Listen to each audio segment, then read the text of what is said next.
The Cerebral Entertainment Podcast.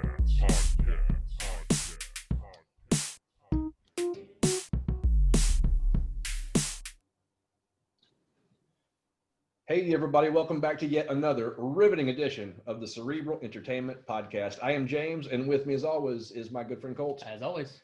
And with us on the line today, Dr. Robb Kelly, addiction specialist. How are you doing today, Dr. Robb? Doing good, guys. Good to be with you, both of you. It's going to be an amazing show. Life is good today. Life is good. That's what we like to hear. We like to start off the morning knowing that life is good and knowing that there is help out there for some people who are suffering from things like addiction. And I am looking forward to this education myself. I also work with clients to some degree who suffer from addiction and co-occurring disorders. And I am constantly looking for new resources and new experiences and new perspectives to help guide me. But I know there's plenty of our listeners out there who, if they're not suffering from addiction themselves, there's someone in their family, there's someone they know, a friend, a coworker, someone, everybody knows someone who suffers from addiction. And we're going to get into the pervasive nature of addiction and things like that as we go along. But before we get too deep, we'd like to know more about you, Dr. Kelly. So if you could give us a little synopsis of your background, how you came to be an addiction specialist, and just kind of take us off here and help us get to know you. No problems, James. My name's Dr. Robb Kelly, known as Dr. Robb. I'm the addiction doctor. I started drinking at the age of 9, and I was in a musical family. So I was on stage with my auntie and uncle. So that was my introduction to alcohol at the age of 9, because I was such a nervous child. I kind of still am a nervous guy, except when I get on TV or radio, something happens and I get excited about the program and excited about recovery because I've seen so many deaths. So my schooling was good, which we'll go into more detail. University, well, I come from a trailer park, the projects, a council estate. So we were very poor. Yeah, I went to Oxford. So many people go, how the hell did you do that? Well, I have the addictive brain, and we're going to get into that later, because the addictive brain is one of the smartest brains around. So being a musician, I became a session musician at my local recording studio. It was called Strawberry Studios, with the 10cc actually owned it. But ended up at Abbey Road. That put me through college. That then became a doctor, and then became homeless. I mean, I lost everything at a certain point, kids, wives, everything, and homelessness, and then came back and started to make some noises in the addiction world because of my homelessness and my education. Went back to school again, got a PhD in behavioral science to add to my degrees, and decided that A, I'm going to change the world, B, I'm going to educate everybody about alcoholism and addiction, because it's still a dirty word and the most misunderstood illness in the world. And 14 years ago, I came to America, and things just started to take off for me. I got a DVD deal, I got a TV deal, I got a radio deal, and then all of a sudden, before I know a day, I'm here in San Antonio, and they call me one of the best minds in the modern addiction world, or they also call me the Gordon Ramsay of the addiction world, because I tend to curse a lot when I get excited, which I won't do on this show, I promise you, but I do get excited because recovery is for everybody. And just like you said, James, every time I go to Starbucks, because of my accent, somebody will always go, oh my goodness, where are you from? You from England? And we start talking. And then they say, what do you do for a living? And I tell them, and everybody I spoke to, literally everybody goes, oh my God, my uncle, my auntie, my brother, my sister. It's like everybody knows somebody. And what I always say is, everybody knows somebody, and if you don't, it's probably you. Wow. Yeah, so, and little side note there, this is an open format show. So if you get excited and you feel the need to use foul language, please let her fly, because we want to get the whole experience of Dr. Robb here today. And you're absolutely right. The addiction is so pervasive. It's somebody, and I love the point that if you don't know somebody, it's probably you. How often do you think it's actually and you're going to get into the addicted mind, but how often does the addiction mask itself to where the person doesn't even realize that they're addicted, while the addiction has such a strong grip on their mindset, and as well as their lives as a whole? If we're going to put a percentage on it, I would say about 90% don't really know, because I didn't know. I mean, I went through the loss of everything. They took my children off me at the age of 1 and 3. The authorities did. My wife left, lost the houses, everything, and then it ended up on homeless. I'm not homeless couch serving. I'm homeless sleeping in bus shelters and passing out underneath bushes and sleeping in somebody's garden. That's where I was. Still didn't think I was an alcoholic. Just thought I was going through some bad stuff. And everyone kept saying, Rob, you're a chronic alcoholic. You're going to die. And it's like, I can't see it. I really couldn't see it. And one morning after being on the streets for 14 months, I dropped down to my hands and knees and I started to cry from my belly. It was raining and the tears and the rain was dripping down from my head. I was looking down and I realized why I was crying. I wasn't crying because I'd lost my wife and my kids and my houses and my cars. I was crying because the first time in my life, I realized I couldn't stop drinking. And that's what it took. And I see people like that today. I want to grab them by the scruff of the neck and shake them, but I can't because I know the pain they're going through. But people, it's very hard to stick your hand up and go, I'm an alcoholic or I'm a drug addict. It's very hard because society still doesn't accept it's a disease. It's the only self-diagnosed illness in the world. 10 DUIs do not make you an alcoholic or an addict. As soon as I put some stuff into my body, I act differently to the guy next door. And that's how you self-diagnose yourself. When you take the first drink or drug, can you stop and go home? Well, no. Boom. There's your self-diagnosis, but people doesn't know this. So they tend to treat alcoholics and addicts like lepers. You know, and some conferences that I go to, especially on addiction, I will interest me. I'm not anonymous, by the way. I don't give a shit who knows. I want everyone to know that I suffered. I was homeless. I'm a chronic alcoholic, but I've recovered because I bear witness to the still people that are suffering out there. And I introduce myself at conferences as a recovered alcoholic. That's who I am. And I love being out there. Don't get me wrong. I love it. Yeah. So you say you've recovered. I know a lot of people who have gone through this kind of always say that they are always in recovery. Do you? Yeah, that scares me. Term or no? Yeah, well, it's like food poisoning. I've recovered from food poisoning. I don't keep saying I'm recovering or in recovery from food poisoning. That's true. There is no cure for both illnesses.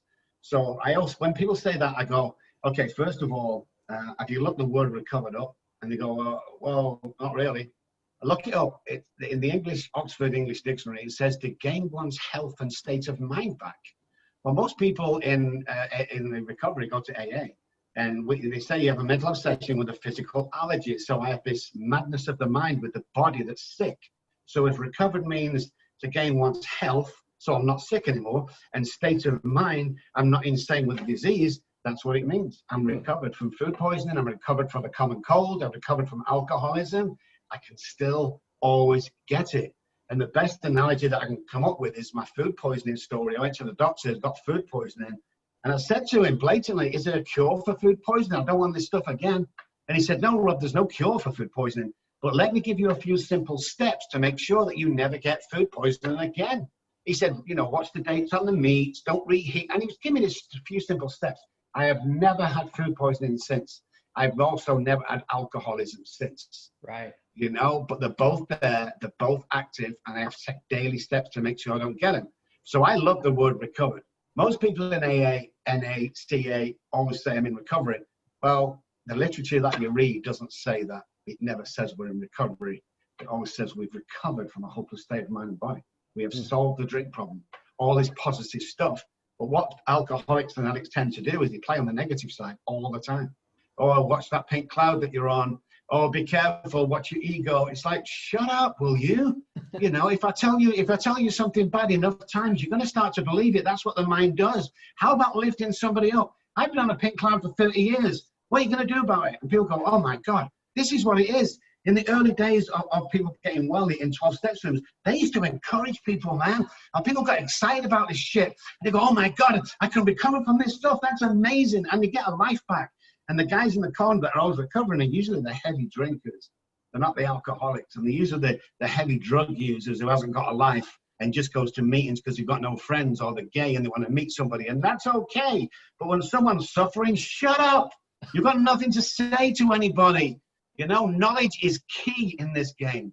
But everyone wants to put everyone down. I don't get it. Yeah.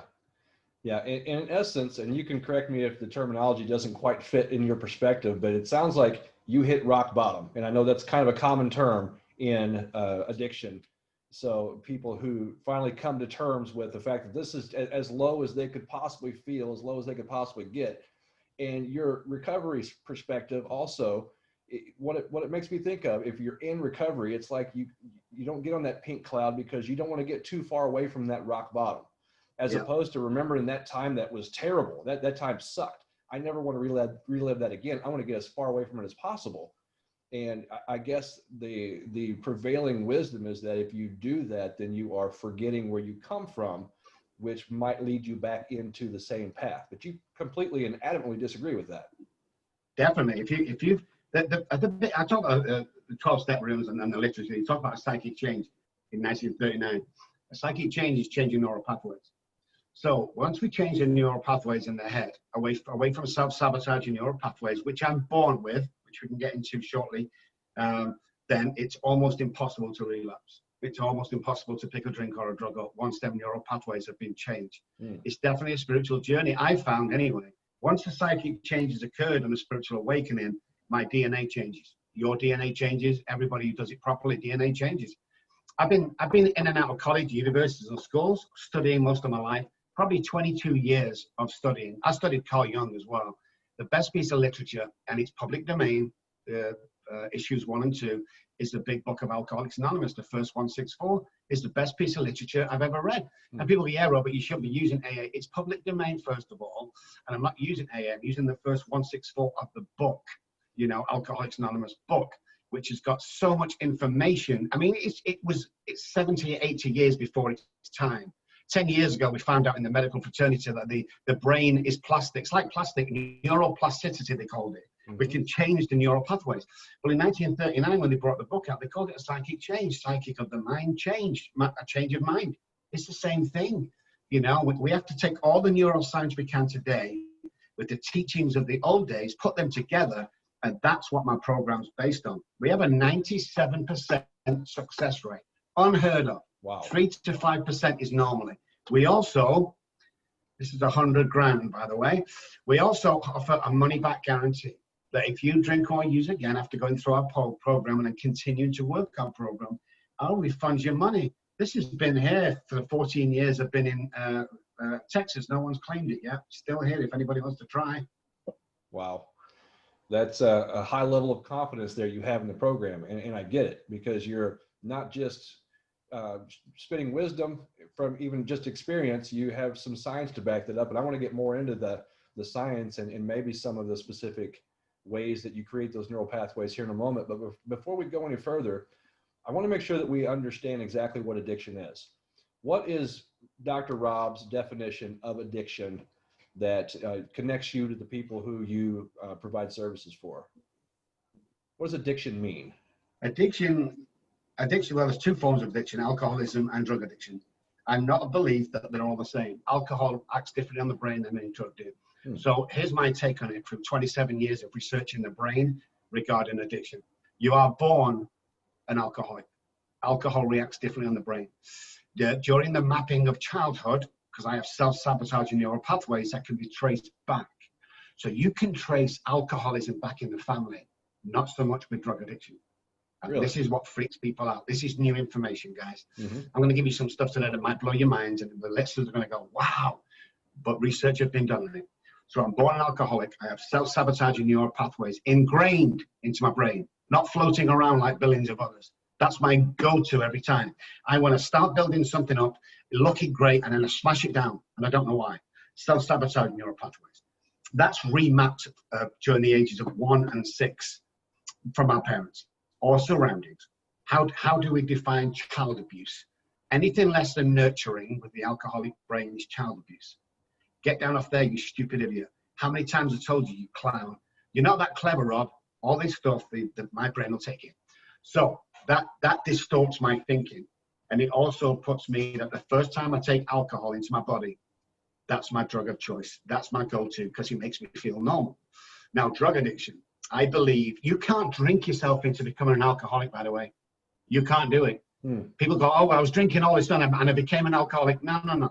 You're either an alcoholic from birth or you're not. You can drink as much as you want. You can't turn it. It's like turning wine into water.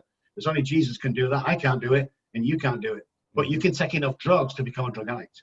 You see, when you take drugs, with the neural pathways and the neurotransmitters and the lighting of the brain and the central nervous system. We like that stuff, and we take more and more drugs, and then it becomes a habit, and a habit falls into an addiction. That's what happens. Now, once both, this is the important part, once alcoholics and drug addicts get to the point of crossing over the line, then it becomes one. Then everyone's the same. We have a disease of addiction, and the treatment is exactly the same. But before that, it's completely different. And that's what I call addiction. It is a disease because we have no choice and no control of what happens. And this is part of the stuff that people don't understand. You know, if only you can just stop for your kids, Rob. That's what my dad used to say to me. It's like, I didn't know how. You know, when I was struggling and suffering, nobody had the answers for me. Everyone knew the problem, you know, but did everyone have the answer? Well, not really. And that's why I studied it. Going back to the hypothalamus, which is back near the prehistoric brain. For a normal person, the hypothalamus is a fight or flight part of the brain. It's very good at what it do. And what happens is, for the normal person, the hypothalamus tells the brain and goes to the prefrontal cortex, it's a survival instinct. I have to drink water and eat food. That's why you don't have to teach a baby how to eat. He's already got his fingers in his mouth trying to get something inside the body. It's a natural phenomenon that happens from birth. It just happens. With the alcoholic, it tells us to drink alcohol. And that's why an alcoholic can go days or a week without even eating or drinking water, because it's purely alcohol. And people need to understand that part of the brain is fighting against you. You see, the prefrontal cortex has one job, and that's to come up with a solution to your problem as quick as it can. And it's good, it does. The only problem with the alcoholic brain is it's always alcohol, for whatever reason. Happy days, sad days, good days, bad days, rainy days, sunny, it makes no difference. Hypothalamus tells me to drink. My gut feeling every day is there, every single day, nervous system in the stomach. And what happens is the body becomes sick. The body then can't do without alcohol. You can't crave for anything that's not already in your body. People say that, oh, I've got the cravings. You can't. You've been sober for like 6 months, and you can't have cravings. What you have is a mental obsession. What you have is the mind from self-sabotaging your pathway saying, it's going to be different this time. I'm only going to drink one this time. Mm-hmm. Nobody's going to find out this time. That's what it is. And as soon as it goes in my body, I become sick. And if I come off it all of a sudden, I could probably die. Yeah. That's the dangers. So that's how, long-winded story, but that's how I define addiction. Yeah, that's great. It's kind of blowing my mind, because you said that you were a doctor first and then you became homeless after that. So things have kind of gone downhill after becoming a doctor. But it blew my mind when you first said that, but then I've been thinking about it, and you're talking about how if this is something that happens from birth, you said that you've got a personality or a mind that makes you build things up just to tear them down. And that's kind of what that sounds like, right? You built yourself up to be a doctor, and now all of a sudden things just kind of go to crap, and you know, now you're homeless and you got to build yourself back up again, hopefully for permanent this time, right? Yeah, that's exactly what it is. You know, you find out, I'm just going to say alcoholics, but I mean addicts and everybody, but you find out that alcoholics are great starters. You know, if I come from an interview used to, if I was using and drinking, man, you would go, oh, this Robb Kelly, man, he's awesome. He's perfect for the job. We've got to hire him. He's just, where's he been all our life?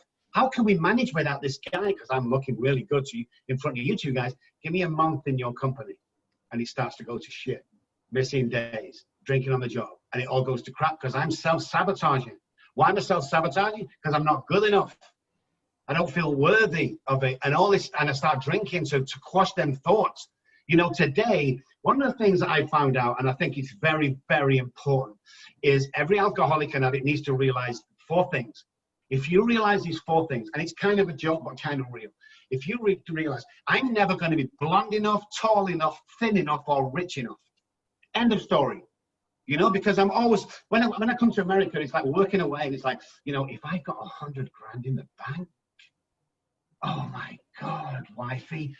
I mean, that would be it. I'd stop striving. I'd stop worrying about money. I mean, I'd just really chill out. And when 100 grand come, it's like, if I could just get 200 grand in the bank, because we've got 100, but I could still go broke. And that carried on to 1 million, and it still carries on. But you know, my biggest fear today is heading up back on the streets again. And it's virtually impossible. Sometimes I'm having a question, a thing with my friend the other day, and we're talking about questions about addiction and everything. And he's talking about, what's your biggest fear? And I said, I'm going to end up on the streets again. You know, it's all going to go wrong because I'm looking pretty good. And he asked me a blatant question that Americans don't usually ask because it's usually hush. He said, how much have you got in your checking account? I said, what? He said, how much have you got in your checking account? And he pulled his phone out and he showed me how much he had. It was 4,500 and something.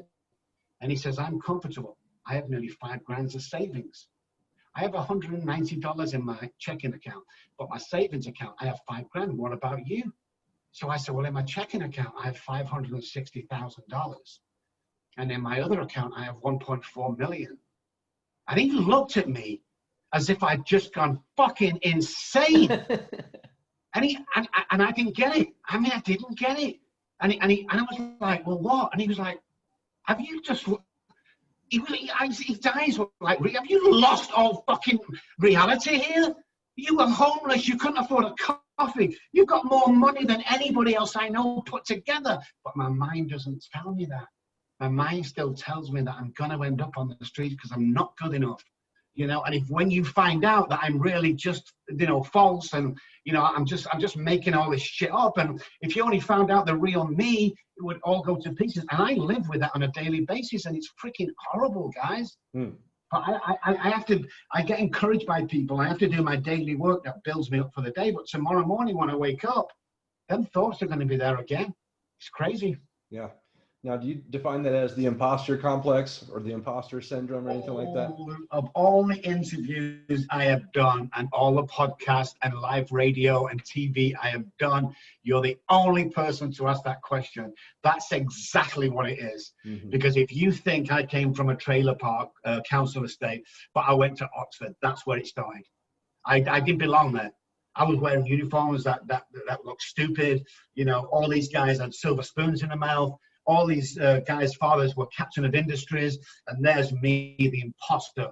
And what happened is I took that imposter on board and ran with that for about 10 years and kept relapsing and relapsing because I used that as a kind of excuse that they're going to find out anyway. And it mixed with my self-sabotaging brain, and it did me in. And that's why, Colt, you said I became this person, then I lost it all because I built it up, and then I dropped it down again.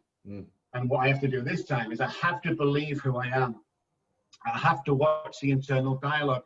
Gordon Ramsay, the guy on TV, the chef, is a good friend of mine. And I was sat in his house once, and he said to me, and I've never forgot this because it's so true. And he said to me, Rob, do you know why I'm the best chef in the world?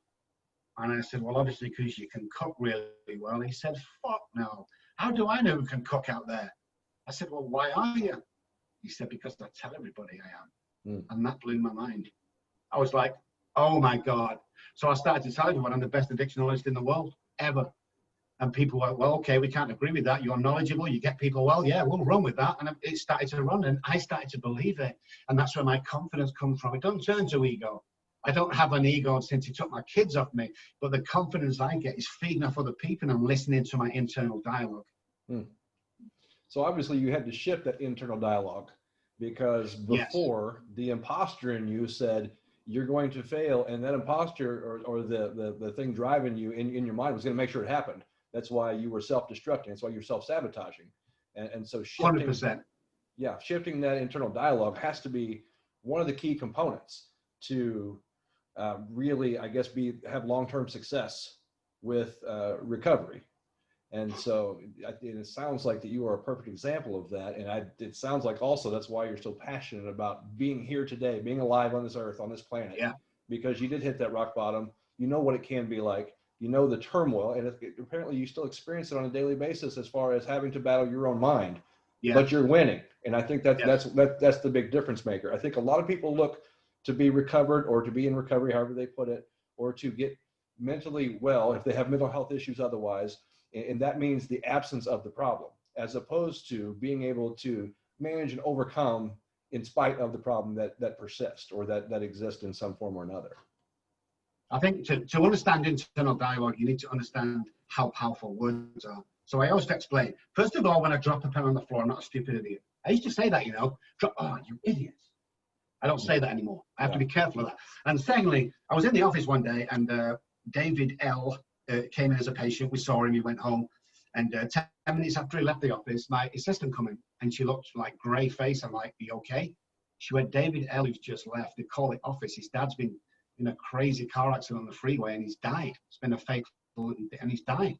I'm like, oh my God, let me call him up. So I called him up and I told him the bad news. And I said, you okay? He's like, my body's shaking and crying. I can't stop sweating and I can't drive. And he got out and he's on the side of the road and he's just gone to pieces, man. I mean, you could imagine if I told you that, you'd go to pieces. And I said, okay, I'm gonna call somebody. I'm gonna get them to you, get you a ride home. He said, I can't drive my car. My body's gone to shit. So I put the phone down.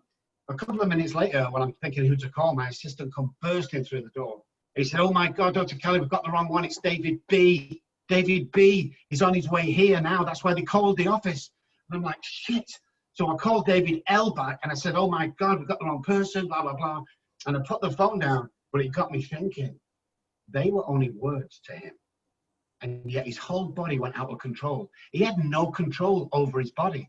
He shakes, his central nervous system was all alerted. His brain went into high performance of sadness. He shakes, he's sweating, his remorse, his tears, just from a couple of words that I said on the phone. And it got me thinking, if we can do that much damage with words, how much good can we do when we start telling each other good words? And that's where the internal dialogue thing come from me. It's like, I'm amazing today. I'm fantastic. People go, oh, what's your ego? No, this is part of my recovery. I have to believe what I do today was a God-given gift that I need to succeed in rather than build it up on my own and break it down again. You see, I can do things that nobody else can out there. And I'm proud of that, and I have to believe in that. So I try and say good things to myself all day. I still do what I call mirror work. I tell my patients to do, stand in front of the mirror every morning and say, I love you 10 times. And what happens is you're brainwashing the brain to believe this. Mm-hmm. Because if I tell you a lie often enough, you might believe it, you might not. If I tell you a lie real often enough, you will start to believe it. But guess what? If I tell you a lie real often enough, I'm going to start to believe it. Psychology 101. What we put into the brain, we start to believe. Repetition strengthens and confirms. Repetition strengthens and confirms. And if you can get this into the brain and make that the new neural pathways, these are the self-sabotaging neural pathways, that's my go-to every single time. And this is my good neural pathway. But this is the main neural pathway while I'm suffering from addiction. And what we do is this, so that the self-care is immediate reaction. And a self-sabotage become a secondary thought or a secondary action to the actual impulse of the brain going, where do we go now? You said your confidence doesn't ever turn to ego. How hard is that for most people? I mean, can't that become an issue? I think so. But I also say this, it all depends what you've suffered in your life, and it all depends how good you are at what you do. Most people will jump to ego straight away. You see, the difference for me between ego and confidence is knowing I can do something. Ego is wanting you to know that I can do something and trying to convince you that I can do something. I don't do that. I tell people, this is what I can do. This is how good we are, Robb Kelly Recovery Group, take it or leave it. And I often say to people when they come for the assessment, let me get one thing straight. I don't give a shit whether you come on board or not. That's not my problem. In fact, we turn down more people than we take on. But if I take you on, I have the confidence, to take you through this program and the family and get you well into a place where you're back in the community living a great life. But if you're not, I'm not going to touch you. And I think the egoistic person would take everybody coming through the door, thinking that he could, help everybody. I can't do that. There's only a certain amount of people I can help. You have to be ready. You have to be a certain category. You have to be a certain point in your life, for everything to work when you come in. That's why our statistics are so high. I hear treatment centers, man, they're taking little Johnny in for his 4th time there, still paying 30 grand full price to go back into the treatment. It's like, guys, what are you offering here? I mean, what are you giving back to the community? You're giving nothing back to the community. We spent $250,000 last year going back into one-parent families in recovery. We're buying apartments, houses, cars, holidays. They must have children. They must be one-parent family, and they must be in recovery. And we put that much back. If I had ego, I wouldn't do that. I'd keep it to myself and pretend maybe I did it. So there's a difference there, I think. Yeah. I would definitely agree with that. I think that there's a motive behind ego as well that is obviously more selfish. then, you know, a confidence is more of a display of your efficacy and what you're good at, and you wear that. I think ego is something that you want to make sure that you press onto other people to make sure that they know that your ego is big, and that you know, you want to press it on them, that how good you are. But a lot of that, once again, that inner dialogue that you speak of, a lot of times we call that positive self-talk. And that positive self-talk is so important, because like you said, what you feed your mind, it's basically what you become. That's how your thought processes, they form, and they become cohesive, and it forms a pattern of your personality. And how you talk to yourself, obviously, that's how you're going to display yourself to the world, to some degree or another. But positive self-talk can go off the rails, and for some reason it seems like we have more of a tendency, especially maybe for people who have a predisposition to addiction, that the self-talk tends to go either to negativity or to excuses. And that's also where, you know, I like the use of reframing, as opposed to saying, well, I have, you know, this going wrong and this going wrong and this going wrong, so I have reasons to drink or reasons to do drugs. Reframe that and say, okay, well, these are the reasons why I don't have to do those things. And so you mentioned the inner dialogue and how you treat yourself, the saying I love you 10 times in the mirror. Correct me if I'm wrong, but it sounds like you were using that technique as a way to create those new neural pathways. And that's a very simple technique. You know, when you start talking about neural pathways, you know, some people might be like, whoa, that's too heavy for me. You know, what do you think I am, some kind of a scientist or something? No, it's what's actually happening technically in the brain when you use techniques such as that, which you know, it's so easy to look in the mirror and to be able to do that. Practice it, although it might be kind of awkward at first for some people. Keep doing it, because that repetition is going to cause changes in the brain. So what kind of other simple techniques can you just give us some insight into, and some of the practice that you use with your clients, or just in general practice that might illuminate some of the simplicity within this big term, neuroplasticity? Well, you have to have a rigid daily routine. That's very important. So you get up in the morning, you do your mirror work. You get up in the morning, if you do prayers, you know, you do that, or you get something that's like a routine in the morning. And then make your bed. Number one, make your bed. I mean, that sounds crazy, but you just accomplished something you probably haven't done before. So you're already, the brain's going, I like this. I like this, you know? And then stick your routine: breakfast, work, lunch, golf, gym, dinner, bed. Put all that down on your day-to-day list. Don't put too many things down, because you don't want to self-sabotage, and then cross them off as you go through during the day. Now, here's the clever part that I come up with. If you don't cross all of them off and you miss one thing, that is a relapse. That's your brain going, I'm complacent now. I don't have to do that. Because alcohol will never kill the alcoholic. It's not what kills them. It's complacency. It's I don't really have to do that anymore. Well, the brain in a 24-hour period resets when we go to bed. It rests, it recuperates. So if you listen to this just on radio, guys, or on podcast with no visual, I do apologize. But let me show you something.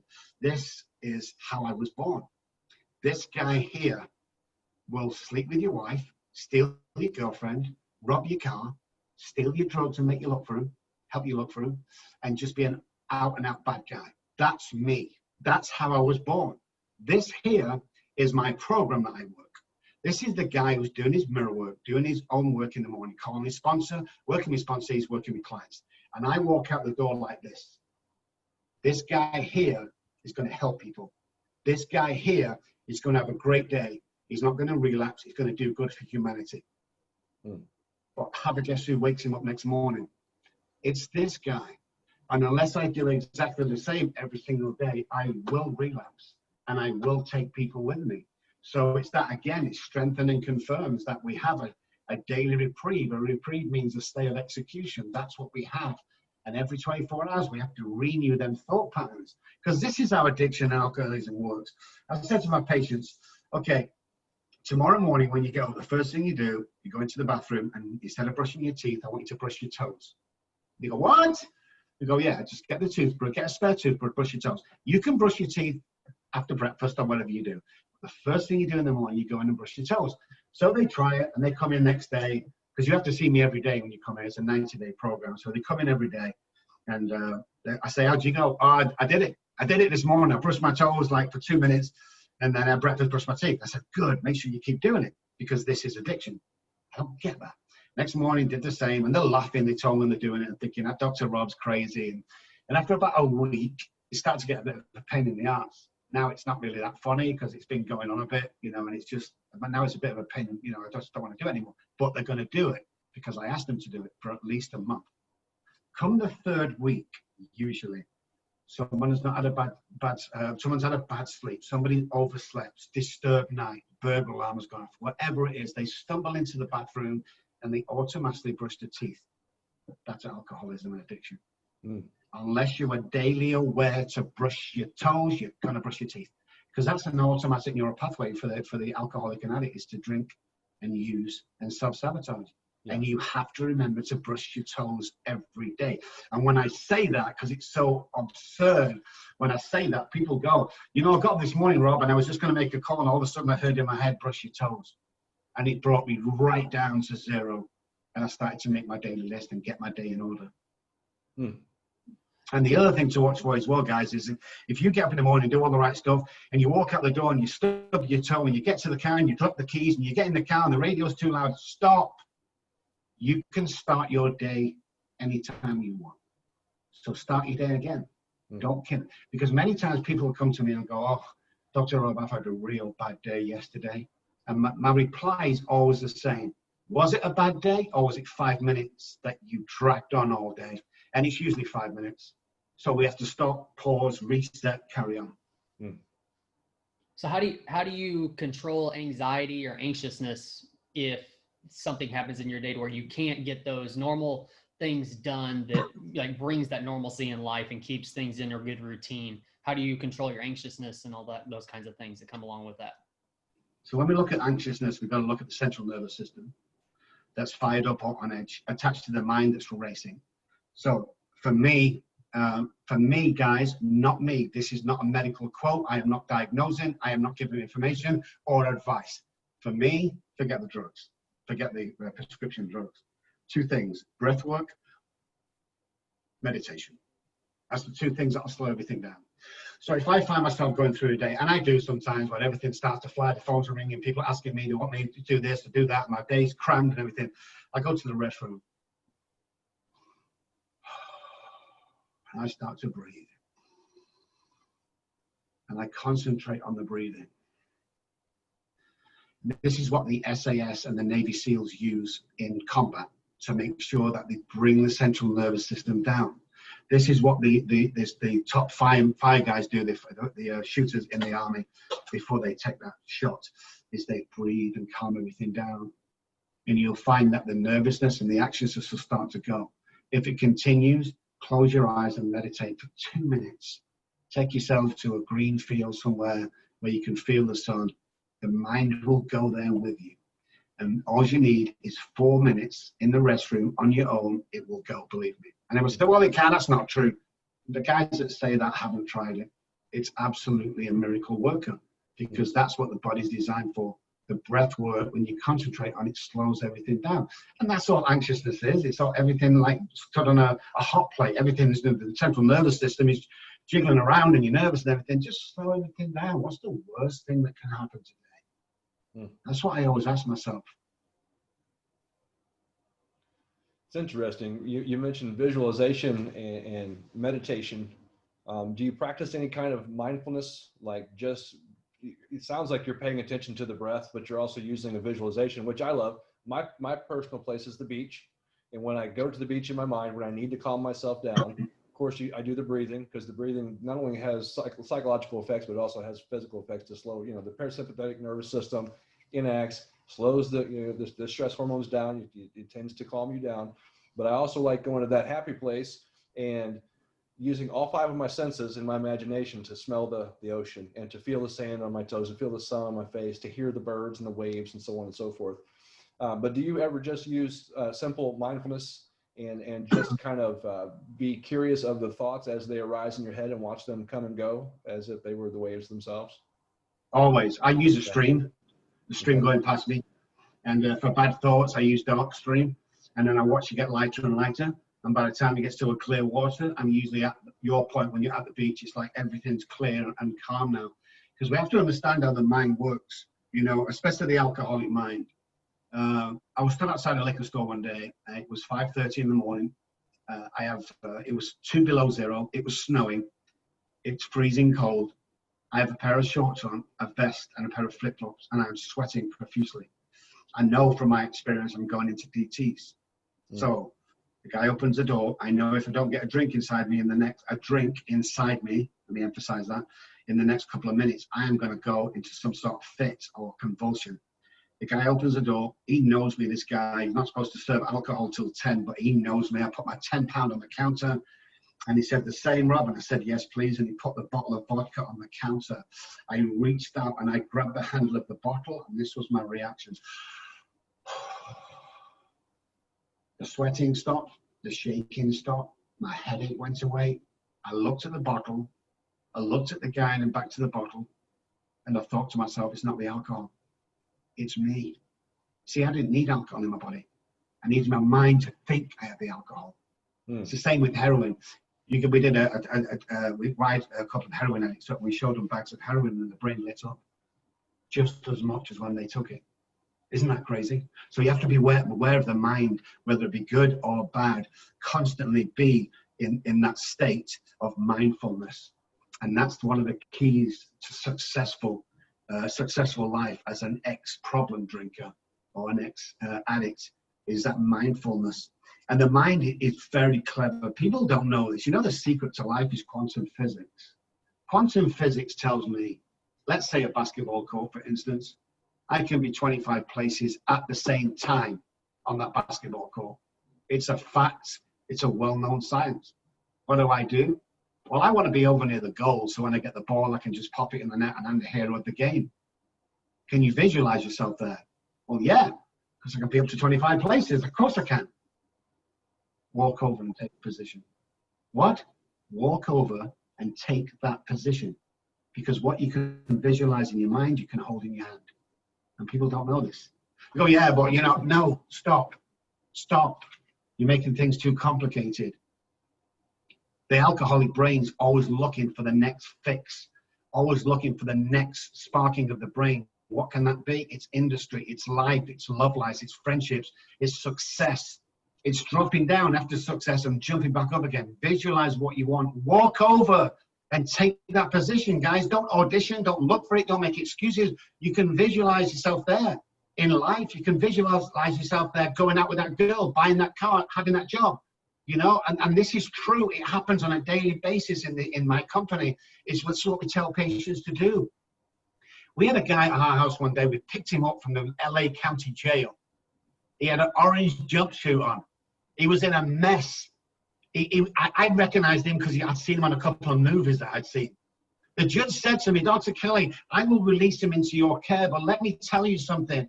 If he goes missing, or if we find him out of his head somewhere, I'm going to call you back in, Dr. Kelly, and there will be consequences." I'm like, shit, hang on a second. So we got the team together, like, guys, are we going to do this? And I was like, oh, wow, well, let's think about it. So I said, okay, yeah. So we went back in and we signed a piece of paper. We turned around to this guy, and he had a smile on my face, and my friend went click and put some handcuffs on him. Said, come on, we have a private plane. We're going to take you back to Dallas. And that's what we did. And we worked on his mind, and we took him to places that he's never been before here. And he visualized being one of the best, biggest movie stars again, bigger than he'd ever been, because America loves a comeback story. And we drilled him every day to go there to the studio and to walk around and to make this movie. We didn't know what it was going to be, but we took him there and we complimented him and we told him things were going to happen. And we worked on his drug addiction, and the drug addiction went. And 2 weeks before he left us, this is a true story, down at the gate, the buzzer went to the gate, and my driver went down and he picked this big envelope up, big package, and he brought it back and he gave it to me. He said, "This is for that guy." And I walked into our main room and he sat there and he's looking healthy and he's back to, he's been restored, he's recovered, health and state of mind back. And I give him the envelope and he opens it and he pulls it out and he looks at it and he looks at me and smiles and go, "Oh my God, it's a script for Iron Man." And I said, "Yeah, Robert, I told you that you could do this." And we do that on a daily basis. because we understand how the mind works. Yeah. As you were telling that story, I was wondering if this was if I was on the same page and who that was going to be. That's amazing. And such a comeback story, such a comeback. And of course, I've never had this kind of intimate detail about him, but just watching the transformation that took place, because it looked like he was going to end up being one of those that just didn't make it back. Not just back to maybe the big screen, but back in life in general. It just looked like he was losing every grip that he was having. And I guess he himself had to hit rock bottom, just like most addicts do, before they can actually see the addiction for what it is. But with stories like that, Dr. Robb, and just the way that people can turn things around, and the experiences they have once they do recover, why is there such a stigma around addiction? Why are we afraid to talk about it? Why are we afraid to admit that it is a disease of the mind that transforms into a disease of the body? Can you give us any insight into where we're going wrong there, and how we can kind of shift those perceptions to align more with the need that people have when they suffer from addiction? Most of it is education with the general public. You have to understand that alcoholism and addiction is not a behavioral problem. Okay? This is not a choice that people have. You see, what people see is they see, the great man across the road who goes down and down and down. He leaves, the kids leave. Everyone sees the sob stories. The guy living on the bridge on news because they want to get rid of all the homeless. They see people at home. They see all these people going through stuff, and friends that are self-sabotaging. That's the only part they see. What they don't get exposed to is the success people that really go for this deal. And the reason why that people are not exposed to that is there's no money in recovery. There's money in sickness. Just ask the pharmaceutical companies. Just ask the treatment centers who have a revolving door for the patients. They don't offer a money back guarantee like us. They have a revolving door. And that's why we don't talk about it, because there's no money in it. We need more success stories out of that. We've worked with everybody. That's everybody from the local janitor to some of the biggest names in the world. And you know something? There's only 3 people that ever said mention him. One of them is Robbie Downey Jr. The other one is Marshall Mathers, Eminem. And the third one is Eddie Van Halen. That's the only 3 people that said mention me. Where can I mention you? Do not mention me on live TV or national TV. Or where can I? Mention them to small people around you in recovery to give them encouragement and excitement. See, even them don't want to go to the nationals with it. Nobody wants to go up and say, look at me, a success story, because it's still looked at as a dirty illness that is a choice. I mean, can you imagine me having cancer and people are coming up on the street? Why are you homeless, Rob? I have cancer. What? Let's get you into somewhere straight away. This is crazy. My parents want to throw me out. My wife would have thrown me out if I had cancer. They all feel sorry for me. There's no cure for cancer. There's no cure for alcoholism and addiction. But yet we're seen on 2 different levels. And it's purely down to lack of information. Nobody, the layman person on the street, you ask them what alcoholism is. Try this sometimes, both of you guys, when you go out, when you meet someone. Can you tell me what an alcoholic is? And I bet you 9 out of 10 times they'll tell you it's somebody who drinks too much alcohol. Alcohol has this much to do with alcoholism, and drugs have this much to do with drug addiction. It's got nothing to do with it. I have a mind problem. I have a disease of the brain. But my brain wants to kill me and make it look like an accident. And 9 out of 10 times with drug addicts and alcoholics, that's what we see. Or he committed suicide. My wife's brother was an alcoholic, and he was up and down, and nobody helped him. And one day, they all went to a nice party at my dad's house, or my in-laws' house. And he was there. I never met Michael, but Michael was there, and he didn't drink. He says, no, I'm back sober again. I'm trying my best. It's my 3rd day sober or something. And everybody was so happy. So we arranged to meet him the next day, and he was so happy, so glad. That guy went home, grabbed a gun, and shot himself in the face. Why? Because nobody understood his disease. So what do we do with stuff like that? We sweep it under the carpet. Nobody wants to talk about it. Nobody wants to have the conversation. In my podcast, we talk about that stuff. We talk about the stuff that you don't really want to talk about. We talk about families turning their back on people because they don't understand it. We see people on a daily basis committing suicide and killing themselves because they can't stand it anymore living like this. We're like lepers. We are still where the gay population was 20 years ago. Now everyone accepts gay people, and rightly so. But that's where we are. We're back when the AIDS thing come out. Nobody wants to know us. Nobody understands us. Nobody wants to associate or talk about it. And yet alcoholism and addiction kills more people than cancer and lung disease, you know, and all the other diseases put together. You see, my brother-in-law, he didn't go down as an alcoholic who couldn't live anymore. He went down to suicide. So the statistics never get reported. You know, little Johnny who drove his car into a tree because he can't stand living any fucking more because he can't fucking live with the shit that's going on inside his head, goes down as a car accident. And this is what we don't understand. We did a report in the local, in Dallas, Richardson Hospital, looking at people coming in on a Friday and Saturday night. 97% of the people walking through an ER door, the ER on a Friday and Saturday night, 97% had alcohol or drugs to excess in the body. 75% of people on death row have no idea what happened at the scene of the crime. They were wasted. This can't continue, guys. We have an epidemic on our hands. Talk about a pandemic, we have an epidemic. Somebody today said, oh my God, COVID's killed 20,000 people. We fucking lose 20,000 people across the world on a day. But nobody wants to talk about it. Everyone wants to put a mask on and walk around and say we're doing something. No, you're not. This is, welcome to my world, guys. You think this is a pandemic? Welcome to my world. Where I see this shit on a daily basis. And we fight to bring it into the news, but nobody wants to know. There's no money in it. The pharmaceutical companies do not have a remedy for my disease. And that's the problem. Wow. Woo, feel better after that. Yeah. Understood, looking good. Woo. I do have a question about the revolving door thing, though. You kind of said that some of these rehab facilities are basically a revolving door. I kind of think you're alluding to that's by design, that they expect these people to kind of come back, so they're not getting fully recovered while they're there. They know they're going to be coming back, which is more income and those kinds of things. Is that true? Is that right? Is that what you were trying to say? Well, at the end of the day, they're running a business, and you know, but the only thing is, just like the pharmaceutical company, they're preying on the sick. I mean, you know, once you get hooked on a pill, you ain't coming off it. So the pharmaceutical companies are great.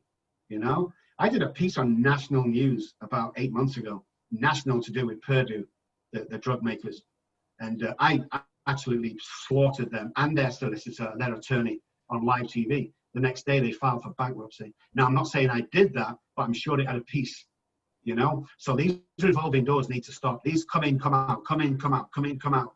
You know, little Johnny goes back there for his 4th time. That's why insurance don't cover it anymore. Why should an insurance company cover little Johnny going back in treatment for his fucking 7th time? Right. He's like, what's going on? I mean, what? You know, if you send him for an illness or psychiatric hospital and they come out and you keep coming back, there'd be questions asked to them doctors as what are you doing wrong? Nobody's asking the treatment centers. And I get people calling out, you know, you shouldn't, this treatment centers like that. Where's your money? Where's your refunds? Put your money where your mouth is, guys. Nobody does it. Nobody does it. Right. Because they're running a business and profitable. Right. Well, with a mind that already has issues, isn't it more damaging for somebody like that to know that, okay, well, if I get bad again, I got somewhere to go, versus, you know, just being recovered in the first place? I mean, that seems like it'd be more damaging to the mind in general. Gotta give them a crutch to fall back That's the on. second question. That's the fucking amazing question. Exactly. What the fuck is relapse prevention? Right. What? Yeah. What are you talking about? Why are you putting that in the subconscious brain? Are you going to relapse? So let's prevent that from that. Prevent what? If you've taken a psychic change, spiritual experience, DNA change, there's no such thing as relapse. Why are you talking about that? Well, that's what 40% of the treatment is giving you information, you know, for it not to happen again. It's like my brain has changed. The knee-jerk reaction has to be the health neuropathways, the self-care neuropathways. If it's not, hey, I can stay sober for a week, a month, 3 months, 90 days, but sooner or later I'm going to relapse. So let's talk about relapse prevention. What? I don't get it. But Colt, you are so right. You know, let's prep the brain to self-sabotage. You know, well, you can't do it. Well, you can't stand that pink clown. Well, you know, you're going to relapse eventually. Well, relapse is part of recovery. Relapse is part of the disease. It's not part of the solution. This is what people need to understand. If I tell you a piece of shit every day, Colt, in a week or month's time, you're going to start to believe it. If I told you you're never going to see me again because you are done with this shit, you are done with recovery, get out there and live your life, because life's for living. There's a good chance you're going to stay sober. But with the addicted brain, we can't get well and sit in our one-bedroom apartment on government benefits, hoping we'll keep sober. We have to strive for the next best thing in our life. And that the addicted brain is always hungry for something. And that's what we need to do. So stop putting self-sabotaging thoughts into these guys' brains, because they will self-sabotage. Well, the addicted brain is always hungry. It always needs to be fed, right? It always needs to be fed. Yeah. What's the next thing today? How can you see, here's my daily routine. I have to compliment 3 people a day. I have to do it. I have to be kind to people. I have to make people laugh when I go out. I have to do all these things on a daily basis. It's like being on show. I put this show and I go out and I make people's day. We went into HEB, which is a supermarket in Texas, and we're getting this cake done for a 1-year birthday of a guy we work with, a sober. And while we're doing it, this old lady come from the back, and me and her was bantering. If I was 50 years younger, she was saying, I'd be dating you, and I'd be like, you'll be so lucky. And we're just having this banter, and she laughed. And we took the cake over, and the guy said, you're going to have to come back tomorrow. We're going to put some writing on. So I went back the next day, and the guy was serving me, and this old lady come back and said, oh, can I have a quick word with you? So I said, yeah. So we went to the side of the counter, and she said, I want to thank you. I was like, what for? For the cake? She went, no. My husband died 3 months ago, and today was the first day I could actually get in work without breaking down and crying. And meeting you yesterday, I laughed so much. I just want to thank you for making my day. Wow, really? I had no idea that I'd done that. Can you imagine how many other people we can affect if we always uplift people, always trying to make people laugh? This is what life's about. That's what I base my life on. You see, the TV and the radio and the practice and the pride profile and the celebrity status, that pays the mortgage, guys. And it keeps my wife happy. I'm in the trenches with these guys, making them laugh. I'm in the trenches every day at down and out meetings going, hey guys, you know something? You can do this, look at me. And belief with the alcoholic and addict is 9/10 of the law. Belief that I can do this, belief that I can succeed. If you tell someone often enough, they're gonna believe it. That's how you brainwash people. You tell them over and over and over again, and the more hours you get, it's like becoming a surgeon. You need 50,000 hours of training to become a surgeon. You need 50,000 hours of telling people they're amazing for them to think they're amazing. And that's all that matters. It doesn't matter what anybody else thinks about them. They have the power. If you can relate to these guys, watch a movie out there called, I've forgotten the name of it. Let me try and come back to it. I Am Pretty. Watch I Am Pretty, guys, if you can. It's a comedy. Look for the underlying message in there. She has a bang on her head, and she sees herself in the mirror as this skinny, beautiful girl. But everyone else sees her as the same person she was, this overweight, clumsy girl. But people start treating her as the thin, beautiful, intelligent girl because she believes she is herself. That's a big, big message there, guys. Yeah, that is huge. Dr. Robb, we want to be mindful of your time, and we're about to come up on your deadline here for our amount of time that we have. Before we turn it over to you to give us all of your info for the listeners to track you and to follow you, to find you, especially if anyone needs any help with addiction recovery. I just want to say we thank you a lot for coming on the show today. Your passion and your excitement, your drive, your expertise, it all just kind of coalesces and it makes for a great presentation, makes for a great discussion and conversation. This has been a great time. You make it both fun and very informative and inspiring. And I know that I know a lot of our listeners are also going to be inspired by your words and your passion as well. So if you could give everyone, all of our listeners, your information, how they can find you, how they can find help, and anything that you'd like to share with us right now before we go. So the quickest thing to do, guys, go to the website. It's Robb Kelly. I'm an alcoholic, so I spell my name with 2 B's. ROBB KELLY, robbkelly.com. Go onto Facebook, Dr. Robb Kelly. Give me a like or a friend. Anywhere on social media or anywhere on the internet, do a Google search, Dr. Robb Kelly, you'll find out.